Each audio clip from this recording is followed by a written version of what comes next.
whatever controversy is going on in Maharashtra, इसका impact सिर्फ महाराष्ट्र में नहीं यूपी में पड़ता हुआ देख रहा है। खुद आके सीएम योगी बोले हैं कि Akhilesh should have take strict action against it. देखिए, महाराष्ट्र में हो या देश में एक पैटर्न दिख रहा है हमको कि महाराष्ट्र के अंदर बीजेपी और ये समाजवादी के जो नेता एमएलए है, इनके बीच में संगा मलबरी का गेम चल रहा है, नुरा कुश्ती चल रही है। काफी वक्त से देखा जा रहा है। यही नहीं, विधानसभा का जब चुनाव आया था महाराष्ट्र में, उस वक्त यही समाजवादी महाविकास आघाड़ी का हिस्सा थे। महाविकास आघाड़ी के ही आदित्य ठाकरे ने पूरे मीडिया को कहा है कि महाराष्ट्र विधानसभा के चुनाव के वक्त भी इन्होंने पूरी तरह से बीजेपी का समर्थन किया था। बीजेपी की बी टीम थी एसपी वाले, तब से अभी भी यही है। आपको पता होना चाहिए कि महाराष्ट्र के अंदर फिलहाल इतने सीरियस मुद्दे, बजट सेशन इतना इंपॉर्टेंट था, यहाँ पर पुणे का जो स्वारगेट रेप केस हुआ था उस पर चर्चा होनी थी, जो आर्थिक बहिष्कार करने की आप काशीनाथ मेला के अंदर करें तो उस पर चर्चा होनी थी, जो दिन दहाड़े घर में घुस के चाकू से हथियार से यूज किया जा रहा है, चर्चाएं काफी होने वाली थी। बीजेपी सरकार को पूरी तरह घेरा जा सकता था इस सदन में, मगर क्या होता है कि बजट के पहले ही दिन सुबह में ये आते हैं 500 साल पुरानी बात, इररिलेवेंट टॉपिक के ऊपर एक ऐसा बयान देते हैं, सब स्क्रिप्टेड होता है। आप ऐसा बोलना जिससे महाराष्ट्र के अंदर भी हलचल मच जाएगी, भारत में देश में भी हलचल मच जाएगी, आप बोल दो। क्योंकि मैं तो आपके माध्यम से सुनता हूं सबके भाई, आप कुछ वो ईडी के भी मसले हैं इनके, तो वो सब भी बचाने के लिए अपने आप को पूरी कौम को कटघरे में खड़ा कर दिया। अरे चला के 500 साल पुरानी बात आप लेकर पूरा इस तरह के अल्फाज आप इस्तेमाल करते हो। देखिए, छत्रपति शिवाजी महाराज, छत्रपति संभाजी महाराज की हम सब इज्जत करते हैं। महाराष्ट्र का क्या, पूरा देश विदेश हर इंसान उनकी इज्जत करता है। आपको जो भी है, हिस्टोरियन है जो भी, तो आपको अगर बोलना नहीं आता तो किसने कहा आपको इस तरह की फालतू बकवास करो।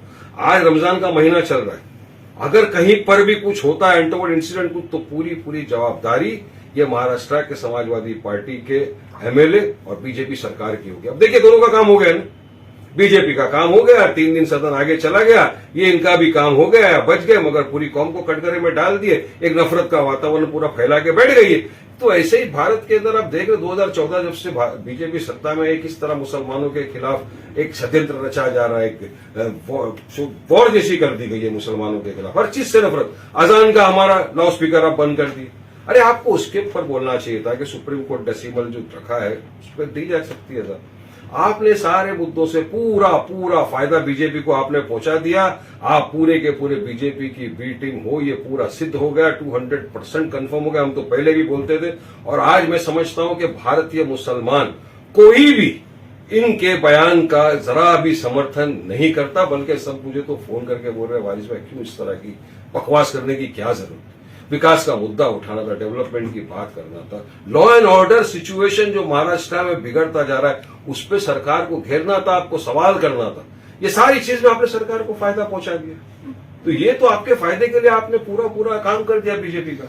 But sir, Congress is somewhere dragging you also के एआईएमआईएम जो सेंटर में काम करता है मोदी जी के लिए, वही अबू आजमी जी महाराष्ट्र में काम कर रहे हैं। देखिए, ये कांग्रेस को है ना, सेल्फ इंट्रोस्पेक्शन कभी नहीं करती, खुद के गिरेबान में कभी नहीं झांकती, खुद के फेलियर को छुपाने के लिए सबसे सॉफ्ट टारगेट वो बना देती है हमको। हम तो पूछेंगे ना, हमने कहा कितना लड़े हम, बच्चा जी दिल्ली का भी चुनाव आया, हम लोग 2 सीट पे लड़े, आप क्यों पूरा सुपड़ा साफ हो गया? हम हरियाणा में नहीं लड़े, तो हम इतनी सारी जगहों पे नहीं लड़ते, ये हार जाते हैं, मगर खुद की नाकामी को नहीं एक्सेप्ट करते, तो इल्जाम सीधा लगा देते, हमको कोई फर्क नहीं पड़ता। यही कांग्रेस इनके साथ थी महाराष्ट्र के अंदर विधानसभा चुनाव में।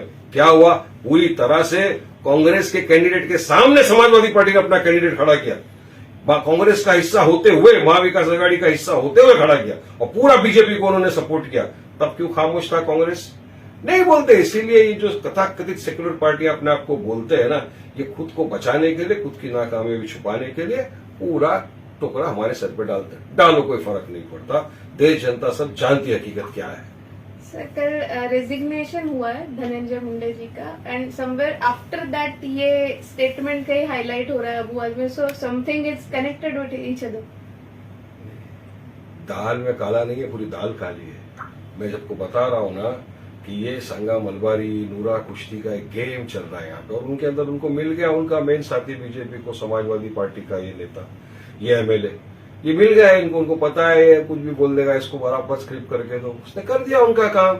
अब अपना काम बनता, भाड़ में जाए जनता वाला हिसाब हो गया। आज ये दोनों की इस तरह की हरकतों का खामियाजा भुगत रही है महाराष्ट्र की जनता, भुगत रहा है वो वोटर जिनने विश्वास के साथ, भरोसे के साथ इनको वोट दिया था। आज वोटर सवाल करेगा, मैंने आपको वोट दिया था, क्या असेंबली में जाओ हमारे मुद्दों का हल निकालो।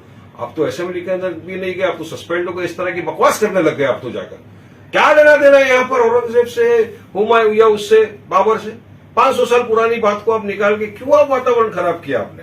तो ये सब साफ दर्शाता है कि आप बीजेपी को सपोर्ट करने के लिए आपने इस तरह की हरकत की। सर एक आखिरी सवाल, जब सीएम की प्रेस कॉन्फ्रेंस हुई थी सेशन से एक पहले दिन, उन्होंने कहा था कि हम इसलिए 21 दिन का सेशन रख रहे हैं क्योंकि उनको अच्छे डिस्कशंस चाहिए, हमें कोई भी टॉपिक पर डाइवर्ट नहीं करना है। ये तो पूरा डाइवर्ट कर दिया ना। अब आप तो देखो ना, आज तीसरा दिन हो गया, कहाँ चला सदन? किसका नुकसान हो रहा है? टैक्स पेयर का पैसा जा रहा है, सदन चलने नहीं दिया रहा है। और क्यों? सोची समझी साजिश का नतीजा। और बीजेपी कामयाब हुई ना इसके अंदर, उनको मिल गया उनका बराबर से एजेंट, जो बराबर से के साथ उसने अपने एजेंट का काम निभाया और स्क्रिप्टेड था पूरा, स्क्रिप्ट उसने पूरी अदा किया। और अब ये माफीनामा मैं अब वापिस लेता हूं, अरे ये सब छोड़ो, झांसेबाजी देना। तीर निशाने तो निकल गया, तीर निकल गया। आपको जो करना था आप काम कर दिए बीजेपी के लिए। अब पूरे पब्लिक समझ गई है। हम तो जहां कहीं जाते हैं लोग यही पूछ रहे, वारिस भाई क्या जरूरत थी इनको इस तरह के बकवासबाजी करने की? आज पूरी कौम को आपने कटघरे में लाके खड़े कर दिया, सिर्फ आपके बकवासबाजी की वजह से। आपने पूरा बीजेपी का समर्थन कर दिया अपनी बकवास की वजह से। तो ये बात मुझे यकीन है महाराष्ट्र की जनता इसको भूलेगी नहीं और इसको आगे चुनाव में पूरा जवाब मिलेगा।